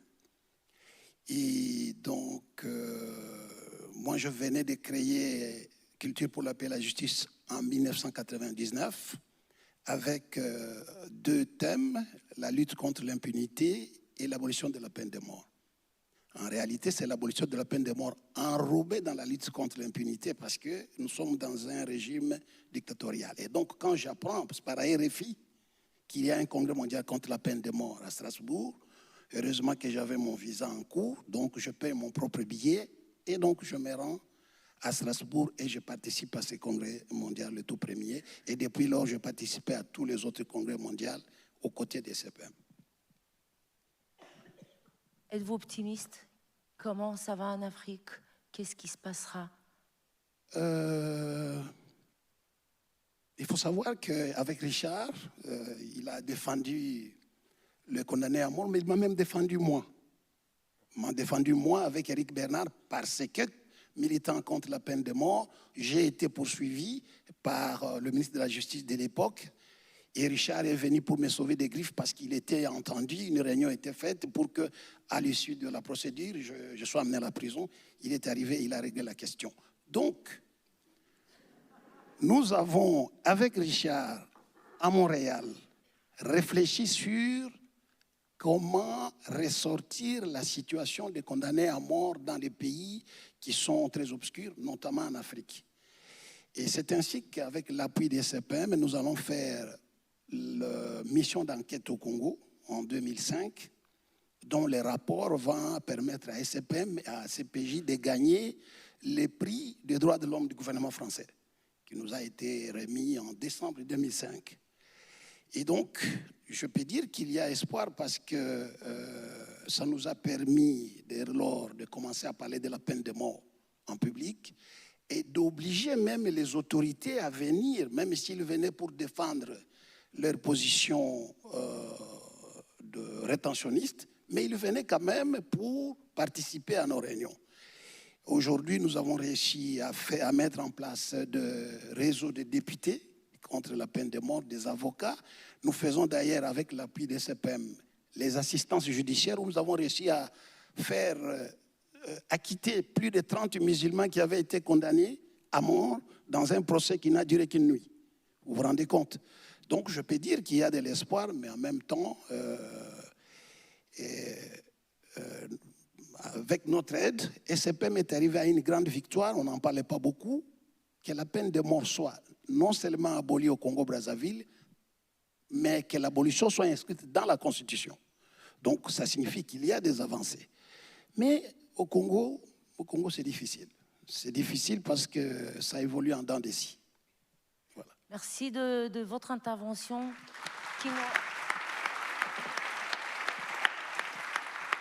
qui nous aide à nous rendre compte que dans le monde, il y a des milliers de femmes et d'hommes qui se battent pour que la vie l'emporte. Je vous remercie de tout mon cœur. Maître Liev Ngondji.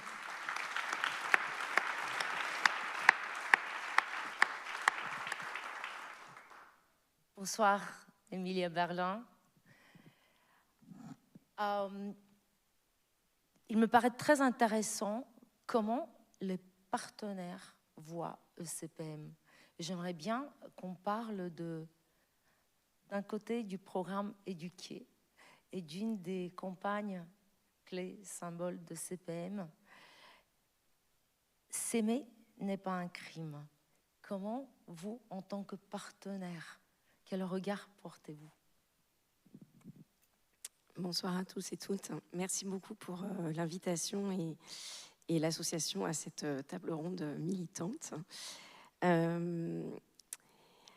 Ça nous permet simplement de rappeler que le groupe Agence française de développement, qui est un acteur majeur de la politique d'investissement solidaire et durable, accompagne de très nombreux projets dans près de 80 pays, sur de très nombreux secteurs, dont la gouvernance et les droits humains, d'où ma présence ce soir, et le fait auprès de gouvernements, de collectivités, mais aussi, et de plus en plus jusqu'en 2024, avec des organisations de la société civile. Et c'est pour ça qu'on accompagne depuis 15 ans, Ensemble contre la peine de mort, avec l'appui du ministère de l'Europe et des Affaires étrangères, pour toutes les actions qui ont été montrées ce soir à l'étranger, mais aussi pour leur action en France. Et merci pour votre question qui nous permet de rappeler que ce qu'on fait en fait à l'international, on le fait aussi parce qu'on pense qu'on est tous reliés par des destins communs, que ça a une influence aussi en France.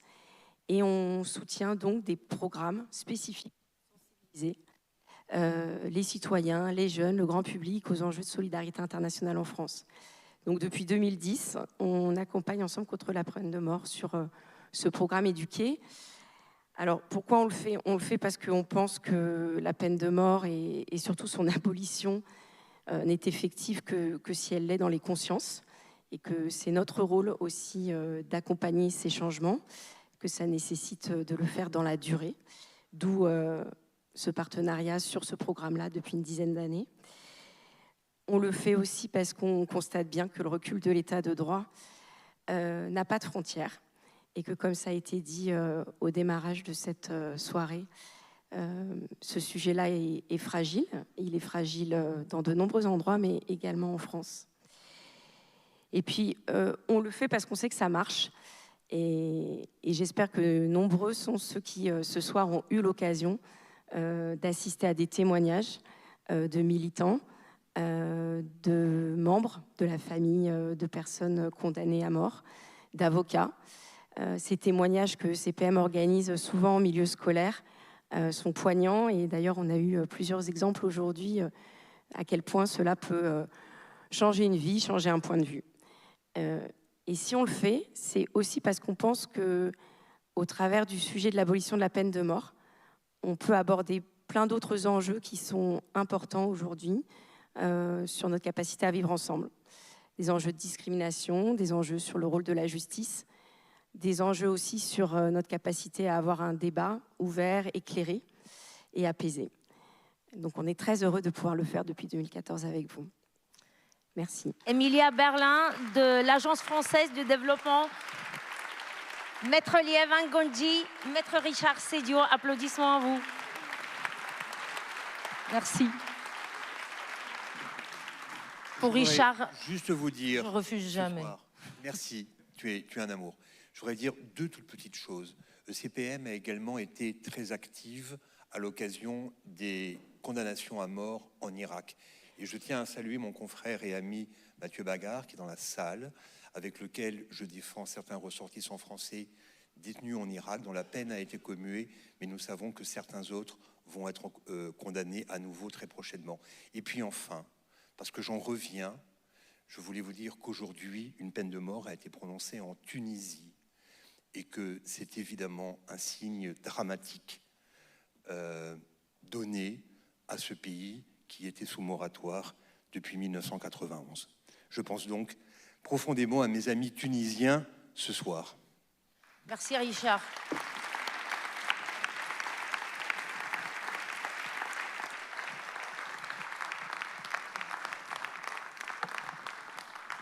Mesdames et messieurs, nous sommes à un anniversaire, il ne faut pas l'oublier. Et il est temps pour joyeux anniversaire.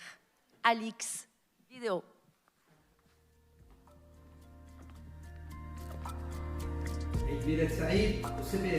Joyeux anniversaire à SPM et qui suit le service de Milad Said, SPM.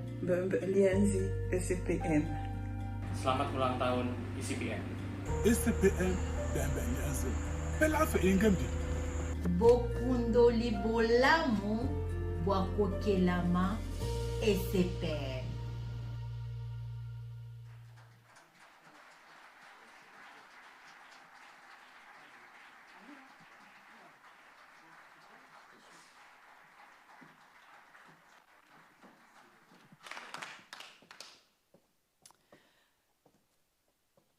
Dans les derniers mois tumultueux de 1981, les Français avaient le sentiment que je ne m'intéressais qu'aux libertés, jamais à leur sécurité. Paradoxalement, ma profession était sans cesse rappelée pour conforter l'accusation de laxisme portée contre mon action. Avocat. J'étais par vocation défenseur des criminels. On oubliait que les avocats défendent aussi les victimes. On aurait cru que jamais avant moi, un avocat n'avait été garde des Sceaux. Pourtant, je ne manquais pas de prédécesseurs, de Jules Ferry à Mitterrand. Cette incompatibilité nouvelle entre la fonction de ministre et celle d'avocat, démentie par toute l'histoire politique, paraissait inventée tout spécialement pour moi. Pour mieux renforcer cette identification, on continuait sur les travées de l'opposition au Parlement à m'appeler Maître Badinter. Ainsi, l'avocat demeurait-il présent dans le ministre. Et comme le public ne connaissait de mon activité professionnelle que les grands procès criminels, où se décidait la peine de mort, c'était toujours l'avocat de Patrick Henry dont on dénonçait l'action au gouvernement. Cette mascarade m'irritait. En devenant ministre, j'avais abandonné toute activité professionnelle et retiré mon nom de la liste des avocats inscrits au barreau de Paris. Mais en cette fin d'année 1981, tout était mis en œuvre pour me ramener sans cesse à ma condition antérieure. Et cet amalgame renforçait encore dans le public le cliché selon lequel j'étais mue, en toutes circonstances, par mon tempérament d'avocat. J'étais du côté des criminels et non des honnêtes gens. Ces imputations trouvaient de surprenants relais. J'appris que dans certains commissariats, des fonctionnaires de police, en recevant les plaintes de victimes de vol de véhicules ou de cambriolage, leur glissaient d'un ton désabusé « Je vais enregistrer votre plainte, mais ça ne servira à rien. De toute façon, le garde des Sceaux a donné des instructions pour qu'on relâche les délinquants à mesure qu'on les arrête. » À un de mes amis qui mettait en doute la réalité de ces directives, le fonctionnaire de service répondit superbement « Je peux même vous dire qu'il y a des membres de son cabinet qui font la tournée des commissariats pour faire libérer tous les détenus. » Les circulaires au parquet rappelant le principe de la présomption d'innocence et recommandant de ne requérir un mandat de dépôt que s'il s'avérait absolument indispensable étaient présentés comme l'expression du laxisme et de l'indifférence aux victimes. Je mesurais l'étendue de cette hostilité jusque dans ses expressions quotidiennes. Lorsque je me rendais avec ma femme et des amis au restaurant, notre arrivée suscitait une curiosité peu amène. À une table proche, une voix s'élevait. Ma voisine a été agressée hier soir dans son parking, évidemment, avec tous les criminels qu'on a relâchés cet été, et les convives de renchérir. Ainsi percevais-je les signes du rejet qui entouraient ma politique, ou plutôt sa caricature.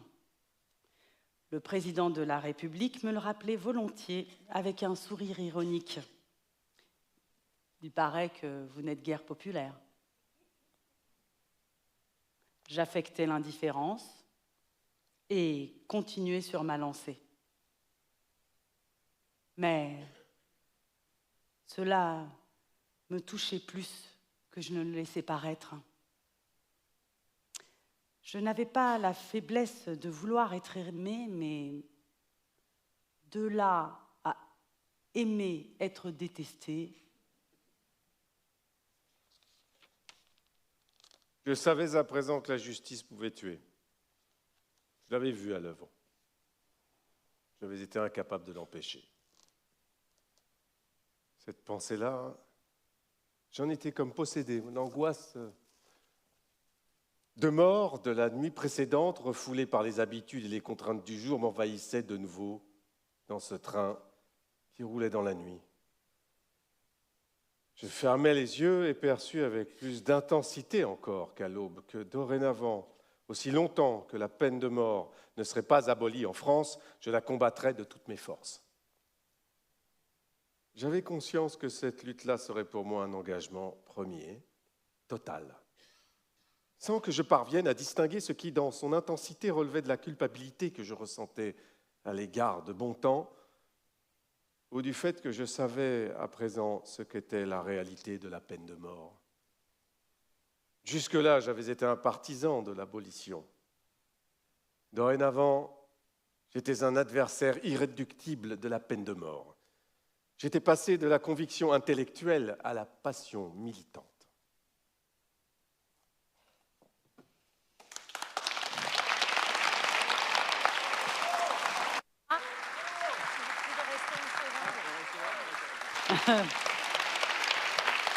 Énorme geste de la part de Nedra Ayadi et de Vincent Elbas. Merci à eux. Énorme geste.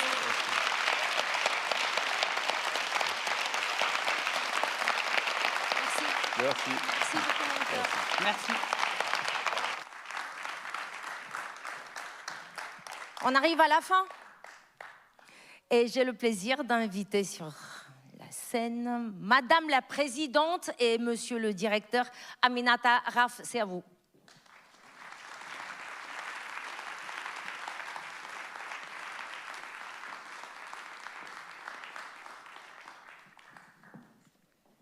Nous espérons que vous avez passé une très belle soirée.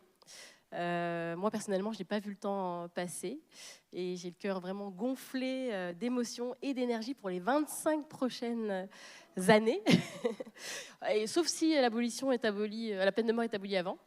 Et nous espérons que vous tous qui êtes d'ici resterez des compagnons de route. Et nous voulions vous remercier vraiment chacune et chacun chaleureusement pour votre présence ici ce soir.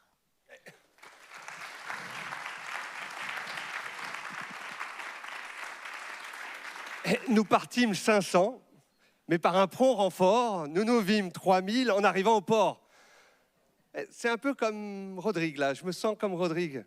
Je me sens beaucoup moins seul parce que vous êtes là et parce qu'ensemble, on a monté tous ces échelons depuis 25 ans. Et vraiment, on n'aurait jamais pu le faire sans vous tous. Alors, ECPM n'existerait pas sans cette bande du Luberlu qui est passée là, dans le salon de coiffure à Malakoff et qui ont cru à une idée farfelue, l'abolition universelle. Et ECPM n'existerait pas sans tous les anciens qui sont à un moment ou à un autre passés par le conseil d'administration ou par l'équipe salariée. Ils sont nombreuses et nombreux ici ce soir. ECPM n'existerait pas sans ses partenaires, qui sont bien plus que des soutiens financiers, essentiels à la pérennité de notre ONG. C'est important, hein, l'AFD, le MAE et tous nos partenaires, c'est important, mais c'est aussi des acteurs politiques avec qui on construit l'abolition sur le terrain. ECPM n'existerait pas sans ces militants et bénévoles qui portent nos actions au quotidien sur le terrain. ECPM n'existerait pas sans le soutien de Robert Badinter. ECPM n'existerait pas sans notre formidable équipe salariée qui, de manière professionnelle et tellement engagée, travaille chaque matin pour l'abolition universelle de la peine de mort. Bravo, bravo, bravo. On est trop fiers de vous.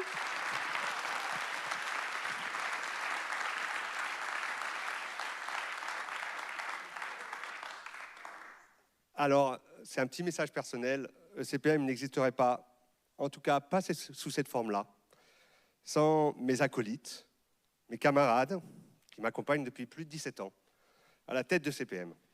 Alors nous l'avons fait grandir ensemble, nous l'avons structuré ensemble, nous avons eu des ambitions ensemble et nous marchons ensemble. Alors je voudrais citer 3 noms particuliers. Ariane Grésillon, la directrice adjointe.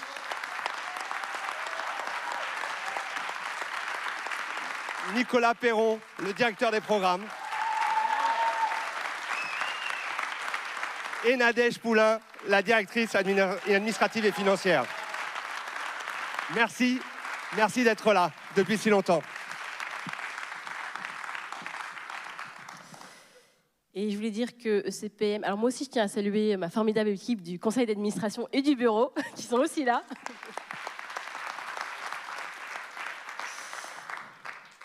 Et vous dire que ECPM n'existerait pas sans nos partenaires sur le terrain, dans ces pays qui n'ont pas encore aboli la peine capitale, ces militants qui sont souvent isolés, qui se lèvent chaque jour sans se résoudre à ce qu'une condamnation à mort soit prononcée ou à ce qu'une exécution advienne. Mais pour cela, comme il a été dit plusieurs fois, et comme Robert Badinter l'a tellement souvent rappelé, nous croyons au rôle fondamental des acteurs de la société civile et militante. Car pour le paraphraser, sans les militants, il n'y aurait pas de marche en avant vers l'abolition mondiale. Et nous tenons également à remercier le Théâtre de la Concorde et la mairie de Paris pour nous avoir accueillis dans ce beau théâtre.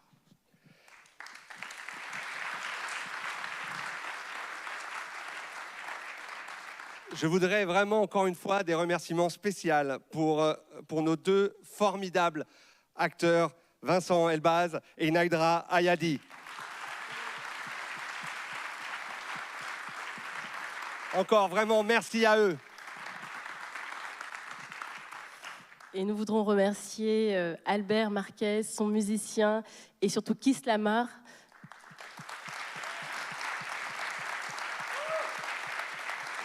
Et merci à vous de lui avoir permis d'être à Paris et de s'évader un peu. Et je tiens aussi à remercier Bertin Leblanc et toute l'équipe de la communication d'Ensemble contre la peine de mort pour avoir organisé cette brillante soirée.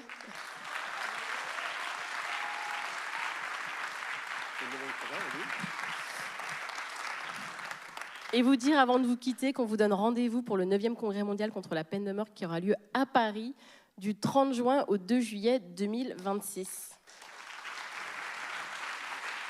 Alors ce soir, j'ai un aveu à vous faire. Il y a mes deux petites filles qui sont là. Ethel est là. Il y a Elijah, le fils d'Ariane, qui est là-haut. C'est notre famille. Mais en fait, vous êtes notre famille. On est une grande famille, la famille ECPM. Et on a besoin de vous, encore et longtemps, à se soutenir.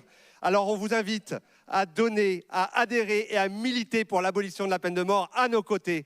Et à très bientôt et continuez le combat.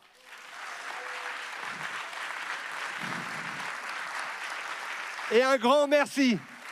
Un grand merci à la maîtresse de cérémonie, Desislava. Merci, je t'embrasserai. Je suis malade, je ne vais pas t'embrasser.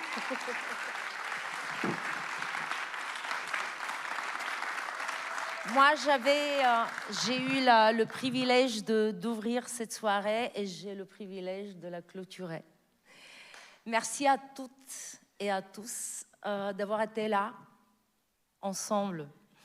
Et ce 25e anniversaire de CPM est une étape, mais certainement pas la fin, parce que l'histoire continue et elle s'écrit avec nous tous.